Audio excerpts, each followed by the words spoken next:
Hello, my fellow YouTubers. This is Roy back again. Let's look at the newest creation by my hands. A good friend of mine once said to me, you don't own it unless you built it. And I just built this. I'll do the schematics tomorrow or the following day, post a video so you guys can build one of these at your house, workshop. This is a awesome, way past awesome oscillator. 16 gauge wire, 1200 turns. It's a bifilar. It also has 20 gauge wire, actually 22 gauge wire. It's 3.25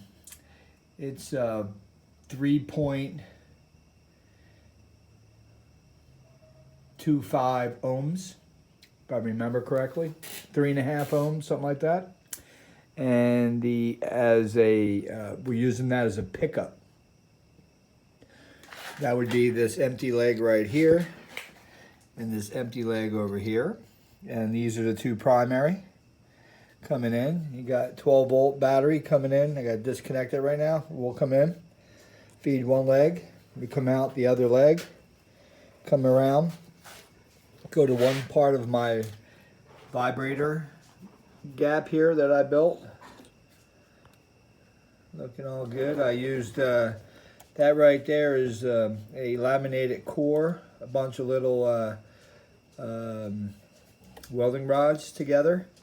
And that runs through the coil, as well as this big plate. Let me see if you can see that. This big plate right here. And that plate is one of these plates, okay? And then on the back side, we have a coil or a relay, and I put some laminate steel sheets in there, shoved it in on one side because that plate's on one side. I took the other plate out.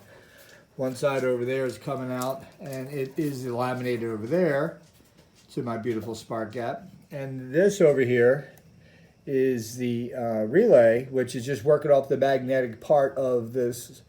There's no magnet on here at all, it's just the metal. So the metal pulls it. The actual relay, I can hook up the car battery to that, which I'll show on my next video, a couple demonstrations. One will be running the NST, 7500 volts. If I had 110, 30 milliamp, we'll pop maybe 24 volts into it. And we'll check out this brand new coil that I just wound up over there. That is about 34 ohms. It's 900 turns of 26 gauge wire. And then I got my primary, 1/4 inch, about 5.5 turns out, matches the secondary between the primary, and the frequency is going to be 485 kilohertz, a low frequency. And we're going to tap the bottom of that secondary coming out. Instead of going to that ground, I have an abandoned well that's 90 feet deep. So we're going to tap to that, and we're going to send the pulses down on the ground, go do some tests out in the ground, see if we can get some light bulbs to light off of using the ground as a plate. We'll get into that. And then we'll get into some other experiments, PMH, the Bedini wheel, and then the oscillator. So I could come off the back side of this oscillator, and with all my experiments that I've been messing with, I realized that every time you put a load on the front, you're dampering the vibrator. And the vibrator is important switching device that I have connected to the two capacitors. So there's a balance in between here. One side of the leg of the inside of this vibrator setup here is the positive side, and the other side is the negative side. So they're both have a capacitor, and the capacitors are joined together. And then I have a spark gap set up in between them. Even though this is low voltage, spark gap is really hard for it to bounce across, but it will bounce across and get the gap going. And then it'll taper down. Just wanted to show you that these here, this setup here is perfect through my experiments so far, to where this is steady, and I can turn, it's variable, and I can turn this brass wing nut I have put on there, and I can make it faster or slower. And then over here is where we hook up the power to the one leg coming in and going out, and there we can control other devices like the NST, which is interesting, and also the Bedini. Also, I was trying to get this flyback and this other flyback set up, but this needs a constant current, and this is fussy. I will get this to work, but that is fussy. So let's go ahead and turn this on. Anything else I want to mention is, so I still have the bifilar here, and I have the ends connected on the skinnier wire and the 26 gauge wire. No, not 26, so the 20, I think it's 20 or 22 I think. Not connected to anything right now. So just letting you know that the reason it's a bifilar is for other purposes, and we'll come out of that bifilar and we're going to step up the voltage. And one thing I do want to let you know is it vibrates so quick that it goes beyond what magnetism can do. And what I mean by that is if I put a coil on the end here and have that to this barely moves and just bounces back and forth just lightly, and it's vibrating, but it's not enough to make the contact. So there's a certain frequency ceiling is what I'm saying. So when it comes to magnetism or using magnets to flutter back and forth, and I believe that's around the 800, 700 hertz to 1 kilohertz, which is 1,000 hertz. So let's go ahead and turn this on.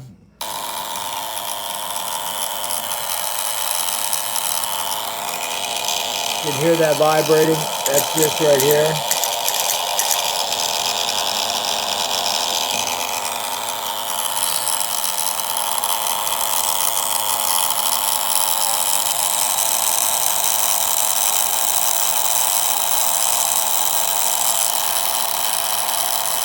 You can hear the speed kick up.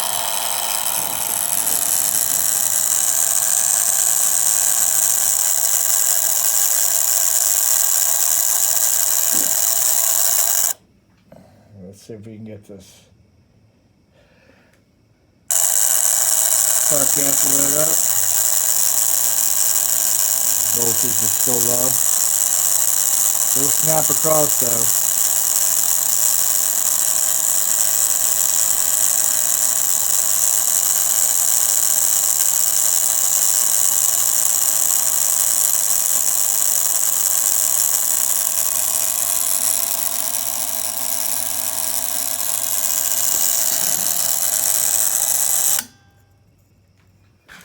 So I tightened it up, turned it off, basically.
I slow down the frequency is where the points in the back start reacting.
Everything's about adjustments, making things bearable all the way across the board. Old-timey stuff.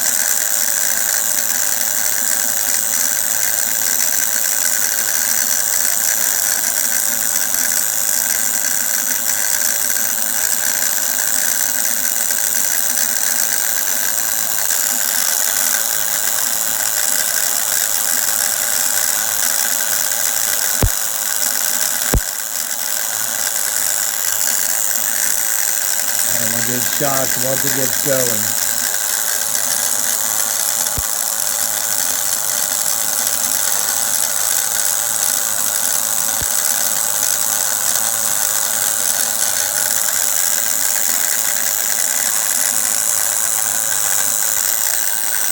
There it just kicked up speed.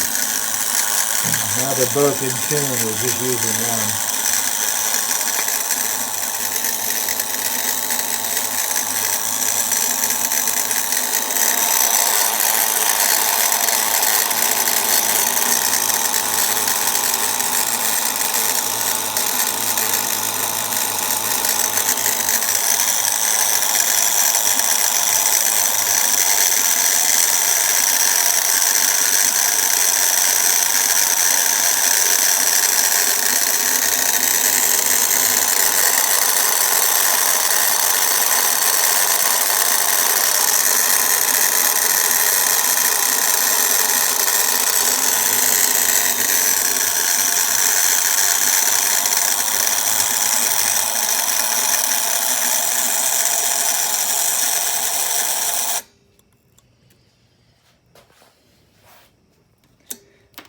Leave your comments.